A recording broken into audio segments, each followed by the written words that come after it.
അശ്വിൻ മാടപ്പള്ളി എന്ന യൂട്യൂബർ കഴിഞ്ഞ ദിവസം ഇൻസ്റ്റാഗ്രാമിൽ ഒരു വീഡിയോ ചെയ്തിരുന്നു. അതിൽ അദ്ദേഹം പറയുന്നത് ഇതാണ്: ഇത് എല്ലാ പുരുഷന്മാരോടുമുള്ള എൻ്റെ ഒരു എളിയ അപേക്ഷയാണ്. ഇപ്പോൾ സോഷ്യൽ മീഡിയ മുഴുവൻ കുറെ സ്യൂഡോ ഫെമിനിസ്റ്റുകളാലും സ്യൂഡോ ആക്ടിവിസ്റ്റുകളാലും നിറഞ്ഞിരിക്കുകയാണ്. അവർ നിങ്ങളെ ബ്രെയിൻ വാഷ് ചെയ്ത് സിംപ്, അതായത് പച്ച മലയാളത്തിൽ പറഞ്ഞാൽ പാവാടയാക്കിക്കൊണ്ടിരിക്കുകയാണ്. നിങ്ങളുടെ മെയിൽനെസ് നഷ്ടപ്പെടുത്തിയിട്ട് അതിലേക്ക് എത്താതിരിക്കുക. അതെന്തോ അങ്ങനെ ആകുന്നത് ഭയങ്കരമാണെന്നുള്ള കാര്യമായാണ് നിങ്ങളെ അവർ ബ്രെയിൻ വാഷ് ചെയ്ത് വെച്ചിരിക്കുന്നത്. അപ്പോൾ അത് റിയലൈസ് ചെയ്യുക, ആൽഫ മെയിലായി തുടരുക. അദ്ദേഹം ആ വീഡിയോയിൽ പറയുന്ന കാര്യങ്ങളുടെ അടിസ്ഥാനത്തിൽ 3 കാര്യങ്ങളാണ് നമ്മൾ ഇന്നിവിടെ ചർച്ച ചെയ്യുന്നത്. 1. എന്താണ് ആൽഫ മെയിൽ? 2. ആൽഫ മെയിൽ ആകണമെന്ന് ആഹ്വാനം ചെയ്യുന്ന ഈ വ്യക്തി യഥാർത്ഥത്തിൽ അതിനു വേണ്ട ക്വാളിറ്റീസ് ഉള്ളയാളാണോ? ഇനി ഇദ്ദേഹം ആൽഫ മെയിൽ ആണെന്ന് വെക്കുകയാണെങ്കിൽ തന്നെ എങ്ങനെ അദ്ദേഹത്തെ പോലെ ആൽഫ മെയിൽ ആകാം എന്നിവയാണ് ആ 3 കാര്യങ്ങൾ. നമുക്ക് ആദ്യത്തേത് തന്നെ നോക്കാം. എന്താണ് ആൽഫ മെയിൽ? ഇദ്ദേഹത്തെ പോലെ ഇൻസെക്യൂരിറ്റി മൂത്ത സ്ത്രീ വിരുദ്ധർ ലോകത്തിന്റെ പല ഭാഗത്തുമുണ്ട്, നമ്മുടെ നാട്ടിലുമുണ്ട്. സ്ത്രീ സമത്വത്തിനു വേണ്ടി സംസാരിക്കുന്നവരെ സിംപ് എന്നും പാവാട എന്നും ഒക്കെ വിളിക്കുന്ന അക്കൂട്ടർ പൊതുവെ മുഖം പോലും കാണിക്കാനുള്ള ധൈര്യമില്ലാത്തവരാണ്. പക്ഷെ ഇദ്ദേഹം അതിൽ നിന്നും വ്യത്യസ്തനാണ്. കാരണം പറയുന്നത് മൊത്തം മണ്ടത്തരമാണെന്ന് മനസ്സിലാക്കാനുള്ള വിവരം പോലുമില്ല എന്നത് തന്നെ. ഇത്തരക്കാർ ഇൻസെക്യൂരിറ്റി വല്ലാതങ്ങ് മൂക്കുമ്പോഴാണ് ഈ ആൽഫ മെയിൽ കോൺസെപ്റ്റുമായി വരുന്നത്. ഇവരുടെ കാഴ്ചപ്പാടിൽ ആൽഫ മെയിൽ എന്നാൽ എല്ലാവരെയും ഡോമിനേറ്റ് ചെയ്തും പേടിപ്പിച്ച് നിർത്തി അധികാരം സ്ഥാപിക്കുന്നയാളാണ്. ഇങ്ങനെയുള്ളവരെ ആയിരിക്കും സ്ത്രീകൾ പ്രിഫർ ചെയ്യുക എന്നും ഇവർ കരുതുന്നു. അവിടെ ഈക്വാലിറ്റിക്ക് യാതൊരു പ്രസക്തിയുമില്ല. കാരണം ഒരു കമ്മ്യൂണിറ്റിയിൽ ഒരു ആൽഫ മെയിൽ മാത്രമേ ഉണ്ടാകൂ. അയാൾക്കുള്ളതാണ് അവിടുത്തെ ഭക്ഷണവും ഇണകളും. അയാളുടെ ഔദാര്യം ഉണ്ടെങ്കിൽ മാത്രമേ മറ്റുള്ളവർക്ക് ഇത് രണ്ടും കിട്ടൂ. അശ്വിൻ ആ വീഡിയോയിൽ പറയുന്നത് എല്ലാ ആണുങ്ങളും ആൽഫ മെയിൽ ആകണമെന്നാണ്. എന്നാൽ ഒരു കമ്മ്യൂണിറ്റിയിൽ ഒരു ആൽഫ മെയിലേ പാടുള്ളൂ എന്ന സ്ഥിതിക്ക് അത് സാധ്യമല്ല എന്ന് തിരിച്ചറിയാൻ ഇത്തിരി ബോധം ആവശ്യമുള്ളത് കൊണ്ടാകാം അദ്ദേഹം അതിനെപ്പറ്റി ചിന്തിക്കാതെ പോയത്. എന്റെ സംശയം അശ്വിൻ ഉൾപ്പെടുന്ന ടോക്സിക് കമ്മ്യൂണിറ്റിയിൽ ആരാണ് ആൽഫ മെയിൽ എന്നതാണ്.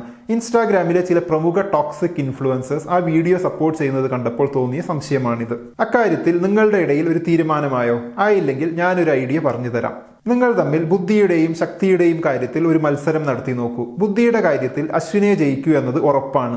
അദ്ദേഹത്തിന് ഇടയ്ക്കിടയ്ക്ക് ഒരു കൂട്ടം ശാസ്ത്രജ്ഞർ പുതിയ പുതിയ കണ്ടുപിടുത്തങ്ങൾ മറ്റാരും അറിയാതെ നേരിട്ട് ഇറക്കി കൊടുക്കാറുണ്ട്. അതും പോരാഞ്ഞ് സ്വന്തമായി റിസർച്ച് ചെയ്തും പല കണ്ടുപിടുത്തങ്ങളും അദ്ദേഹം നടത്തിയിട്ടുണ്ട്.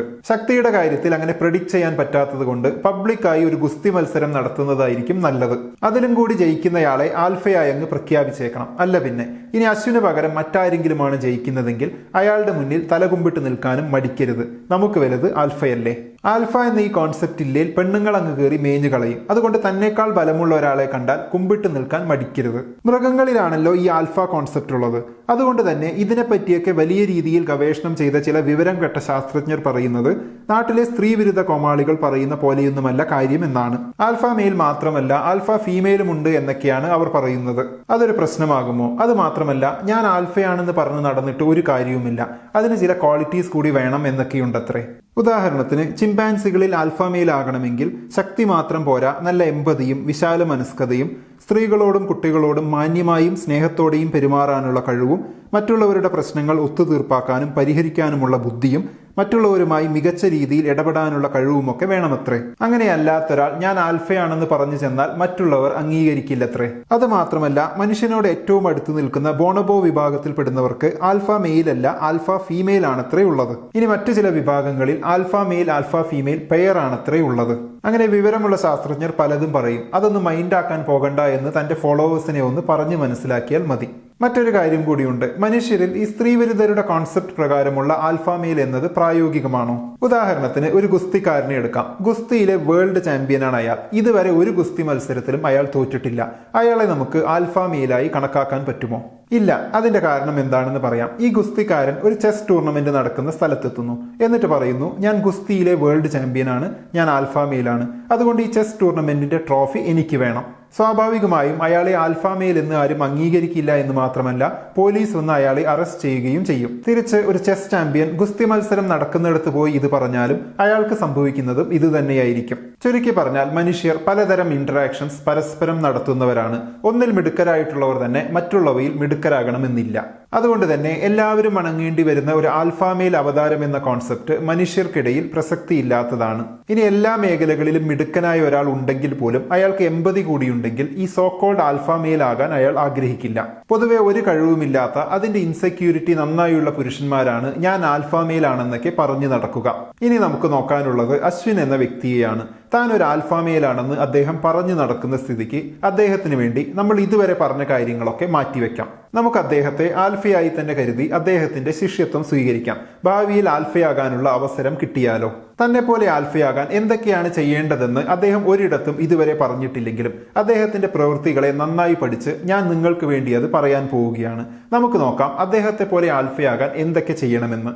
ഒന്നാമത് വേണ്ടത് നല്ലൊരു മുങ്ങൽ വിദഗ്ധനാവലാണ്. ഇത് നിങ്ങൾ ഉദ്ദേശിച്ച മുങ്ങലല്ല, മറിച്ച് നല്ല രീതിയിൽ വിമർശനം വരുമ്പോൾ കമന്റോ വീഡിയോയോ ഒക്കെ ഡിലീറ്റ് ചെയ്ത് മുങ്ങാനുള്ള കഴിവാണ്. ഇനി അതിപ്പോ ഇൻസ്റ്റാ ലൈവ് ആണെങ്കിലും ആരെങ്കിലും ബുദ്ധിപരമായി ലോജിക്കലായി ചോദ്യം ചോദിച്ചാൽ തന്റെ സുഹൃത്തിനെ അയാൾക്ക് എറിഞ്ഞുകൊടുത്ത് സ്കൂട്ടായിക്കൊള്ളണം. ആൽഫ മെയിലിന്റെ ക്വാളിറ്റിയായ കോൺഫിഡൻസ് ആണ് നമുക്കിവിടെ കാണാൻ കഴിയുക.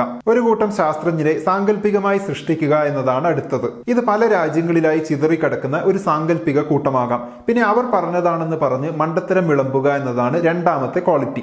അറിവാണ് ഇവിടുത്തെ ആയുധം. X chromosome, Y chromosome, DNA, RNA എന്നൊക്കെ ഇടയ്ക്കിടെ തട്ടിവിടണം. കേൾക്കുന്നവർക്ക് തോന്നണം ഭയങ്കര ബുദ്ധിയാണെന്ന്. Fake it until make it എന്ന് കേട്ടിട്ടില്ലേ? അത് തന്നെ. സ്യൂഡോ എന്ന വാക്കിനെ മുറുകെ പിടിച്ച് അതൊരു ജീവിത വ്രതമാക്കി മാറ്റുക എന്നതാണ് അടുത്തത്. സ്യൂഡോ സയൻസ് വിറ്റ് ജീവിക്കുന്നതിനിടയ്ക്ക് സ്യൂഡോ ഫെമിനിസത്തെക്കുറിച്ചും പറയണം. സ്യൂഡോ ആണ് നമ്മുടെ ജീവിതോപായം. ക്യാൻസർ വരുന്നത് കർമ്മഫലമാണ്. ഇൻട്രോവേർട്ടുകൾ സൈക്കോകളാണ്. ഗേ ആവുന്നത് പെണ്ണിന്റെ ഫേക്ക് ഐഡിയിൽ ചാറ്റ് ചെയ്യുന്നത് കൊണ്ടാണ്. പെണ്ണുങ്ങൾ ജീവിക്കുന്നതും വസ്ത്രം ധരിക്കുന്നതും ആണുങ്ങളെ എങ്ങനെ അട്രാക്ട് ചെയ്യാമെന്ന് ചിന്തിച്ചുകൊണ്ടാണ്. ആൺവേശികളുടെ ഏറ്റവും വലിയ പ്രശ്നം കുളിക്കാത്ത പെണ്ണുങ്ങളുടെ അടുത്ത് കിടക്കേണ്ടി വരുന്നതാണ് എന്നിങ്ങനെയുള്ള കണ്ടുപിടുത്തങ്ങൾ ഇടയ്ക്കിടയ്ക്ക് സ്വന്തമായി ചെയ്യണം. ഇത് കേൾക്കുന്ന ചിലർ വിചാരിക്കുന്നുണ്ടാകും അശ്വിൻ എന്ന യൂട്യൂബർ ഇതൊക്കെ പറഞ്ഞിട്ടുണ്ടോ എന്ന്. കാരണം ഇത്രയും മണ്ടത്തരങ്ങൾ ഒരാൾക്ക് പറയാൻ പറ്റുമോ എന്നായിരിക്കും അവർ ചിന്തിക്കുന്നത്.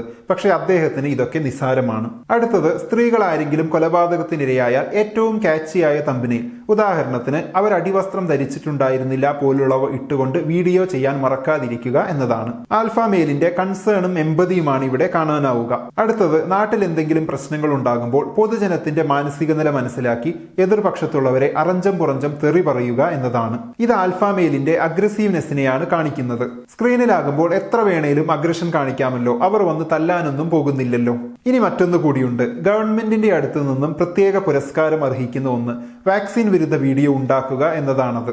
ആയിരക്കണക്കിന് കുട്ടികൾ മരിക്കാനിടയാകുന്ന രോഗങ്ങൾക്കെതിരെയുള്ള വാക്സിൻ ഇലുമിനാറ്റിയുടെ പേരൊക്കെ പറഞ്ഞ് വ്യാജമാണെന്ന് പറയുന്നത് ഒരു ക്രൈമാണെന്ന് അദ്ദേഹം മനസ്സിലാക്കുന്നുണ്ടോ ആവോ? 10 ലക്ഷത്തിലധികം വ്യൂസ് ഉള്ള ആ വീഡിയോയൊക്കെ എത്ര പേരെ സ്വാധീനിച്ചു കാണും? ആൽഫ മെയിലിന്റെ ഐ ഡോണ്ട് കെയർ എന്ന ആറ്റിറ്റ്യൂഡാണ് നമുക്കിവിടെ കാണാൻ കഴിയുക.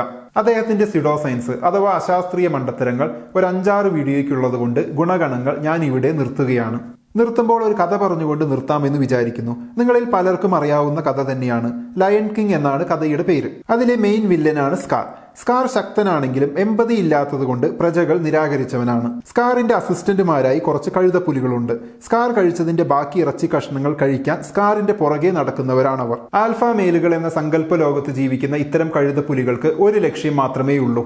ആരെ പറ്റിച്ചിട്ടാണെങ്കിലും, കാലുവാരിയാണെങ്കിലും, കാല് കഴുകിയാണെങ്കിലും അധ്വാനിക്കാതെ കാര്യങ്ങൾ നടന്നു പോവുക, തരം കിട്ടുമ്പോഴൊക്കെ മറ്റുള്ളവരെ ഉപദ്രവിക്കുക. ഇപ്പോഴുള്ള ഇൻഫ്ലുവൻസേഴ്സ് ശ്രമിക്കേണ്ടത് മനുഷ്യരിൽ പ്രായോഗികമല്ലാത്ത ആൽഫ മെയിൽ ആകാനല്ല, മറിച്ച് ഇത്തരം കഴുതപ്പുലികൾ ആകാതിരിക്കാനാണ്. എന്താണ് ഈ വിഷയത്തെക്കുറിച്ചുള്ള നിങ്ങളുടെ അഭിപ്രായം? കമന്റ് ബോക്സിൽ എഴുതുമല്ലോ. നമുക്ക് അടുത്ത വീഡിയോയിൽ വീണ്ടും കാണാം. ബൈ.